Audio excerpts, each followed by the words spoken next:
Bit of ginger beer, put it on your chest. Whew. Anyway, how are we? Happy. I have to double check that one day I want to put this out. Happy Wednesday.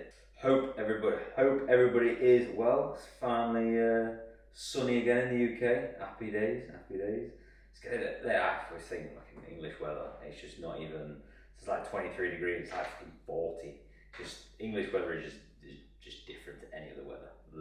So basically, I've got a lot of clients who run businesses. They have obviously very busy jobs, upwards of like between 40 and 60 hours a week. Absolutely mental. So, and obviously, some of you guys did exactly the same, right? And obviously, one of the biggest things that comes up is I haven't got time to do this, I haven't got time to do that, I haven't got time to train like this, I haven't got time to like eat like that. And the biggest thing is, as we know, like obviously the nutrition side of things is massively the most important part of all of this process. But from a time standpoint, that makes it very, very difficult. I always say to people, it's like it's simple to get in shape, but life makes it difficult, mainly through like work and the amount of actual hours that we do. Right, so I'm going to run through essentially a typical day, break it down into sort of like macros and calories, how I'd approach it, how I tell my clients, and obviously how I structure them in terms of how they approach it, and hopefully, like I said, you can obviously take something from it, really, regardless of whatever job role you're in. So obviously, if you're trying to eat your calories, you're trying to eat your macros, but like you're sick of eating Tesco meal deals and sick of all this on the go stuff.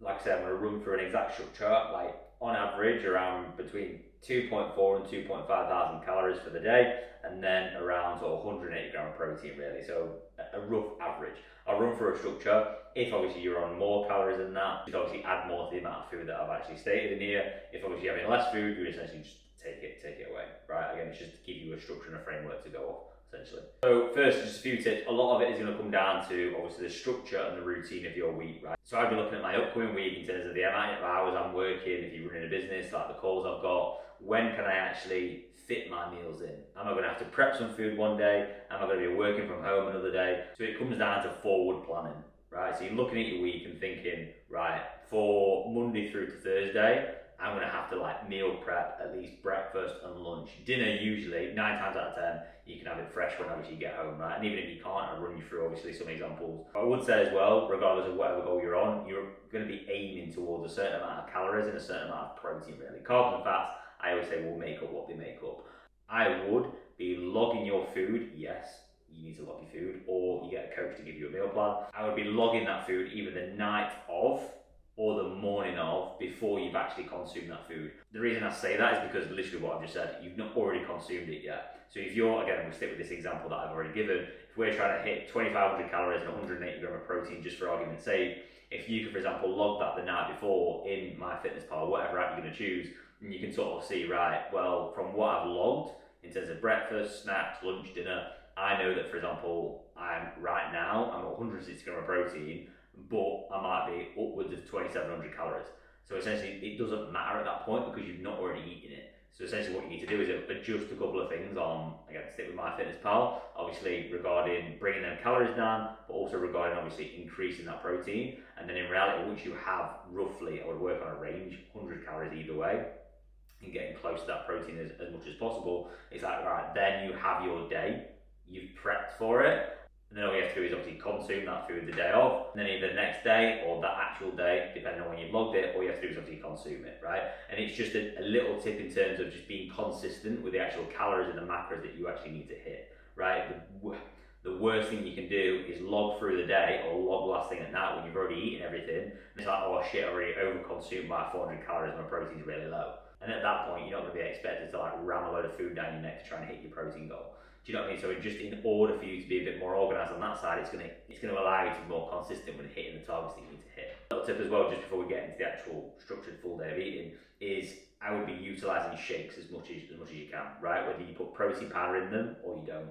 The reason I say that is it's very, very easy to consume from a digestion standpoint, yes, but also from a time standpoint, right? If you can have a blend a shake with whatever's in it the night before, and you can just take it out of the fridge first thing in the morning, or whether you have that for breakfast, lunch, snack, whatever you have it for, it's like, right, you made it the night before, again, coming down to prepping in advance, and then it's like, right, you pick it up in the morning, and then you have it like on the way to work, while you're in meetings, whatever it is, right? Again, it's all about how can you make consistency that much easier. So an example of a shake could be, you'd have, I don't know, 40 grams of oats, you could have a banana in there, you can add 100 or 200 ml of almond milk or whatever milk you want to choose, and 1 scoop of whey protein, right? You're getting obviously healthy fats, you're getting obviously carbs, and obviously you're getting obviously a good amount of protein in. So yeah, anyway, let's get into it. So either meal 1, you can stick with having that shake there that we just mentioned, or what we'll be doing if you haven't got time to sit down and have breakfast is breakfast wraps are unreal, right? Again, prep them the night before or prep them the morning of, and literally just have them when you're on your way to work. So Sainsbury's, Tesco, they do I think it's Cruster and Malika, like flatbread wraps. Like the reason I push them is because like there's minimal ingredients in them. So I'd have 2 of them, 3 egg whites, 1 whole egg, slices of lean turkey bacon, and some like rocket salad. That would be like optional, really. So it's almost like a bit of a half a full English with a bit of salad in between.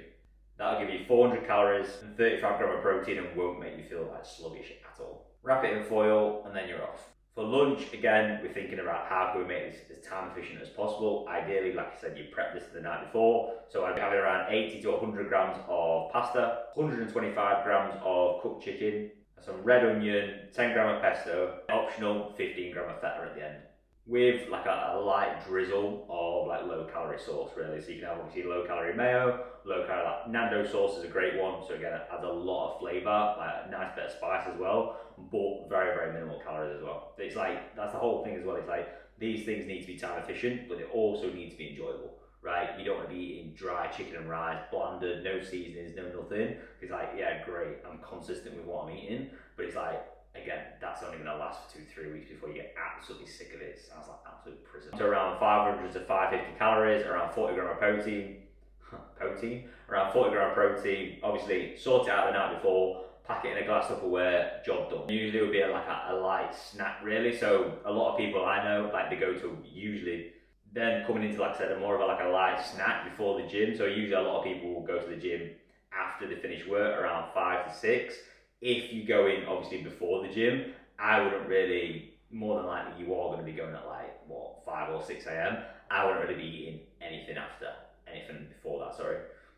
I wouldn't be eating anything before that. Obviously then you can have obviously your shake or obviously your breakfast wraps, obviously we mentioned after the gym really. We finish work and obviously we're heading to the gym. Ideally, you want a quick burst of energy, right? You don't want something that's going to be sitting heavy on your stomach whilst obviously you're training. You're going to get stitched, you're just going to feel like absolute arsehole, right? So what I push with a lot of my clients is having a banana and like a squares bar. Essentially, it's very, very quick burst of energy, obviously giving you the energy you actually need to progress in that session after a long demanding day at work. Once you get back from the gym, dinner ideally can be sort of like cooked at home. If it can't, I'll give you the option that which can be prepped as well. So I'm making a quick stir fry, 120 grams of egg noodles. What I'm thinking as well is you can usually, I know Tesco do them, not sure if Sainsbury's do them, like you can get like a like stir fry like meal deal. So it comes with like the sauce, comes with like the meat or the protein, whatever you want to call it, the noodles, and then you'll get like obviously a vegetable stir fry or something. Very, very quick, very, very easy, very, very convenient, and tastes absolutely bang on as well. So you can either choose between around, I think it's around 120 to 150 grams of either like prawns, or you can have the chicken, you have the sauce,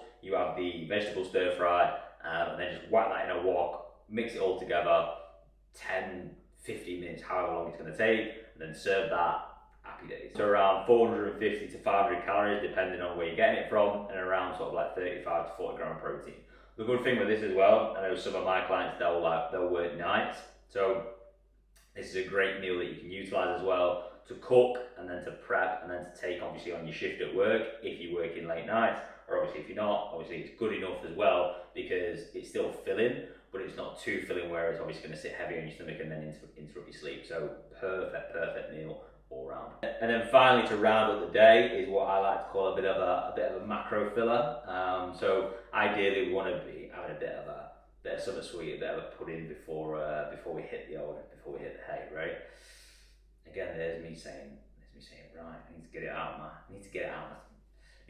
vocab. What I'll be having is 150 grams of 100% zero fat Greek yogurt, you know what I mean, Fayo, whatever it's fucking called. I'd have around 20 grams of whey protein. I'd have 10 grams of honey drizzled over the top. I'd have some frozen fruit in it as well. And then if you do like it, again, it's growing on me, I'd crack 10 grams of dark chocolate over the top of it. Again, depending on the sort of the protein powder you get, makes a very, very nice like pudding, and that comes out to around between 250 and 300 calories to end the actual night, and that just, again, it's going to be different to each individual, but that's just going to fill your macros in nicely, right? So like I said at the start of the video, if some of this stuff that I mentioned, you know you're on more than around sort of like 2,400, 2,500 calories, and you need more than 180 gram of protein, then again, just add a little bit more to these meals or to these examples of meals that I've actually said, right? And again, you don't have to use these specific meals.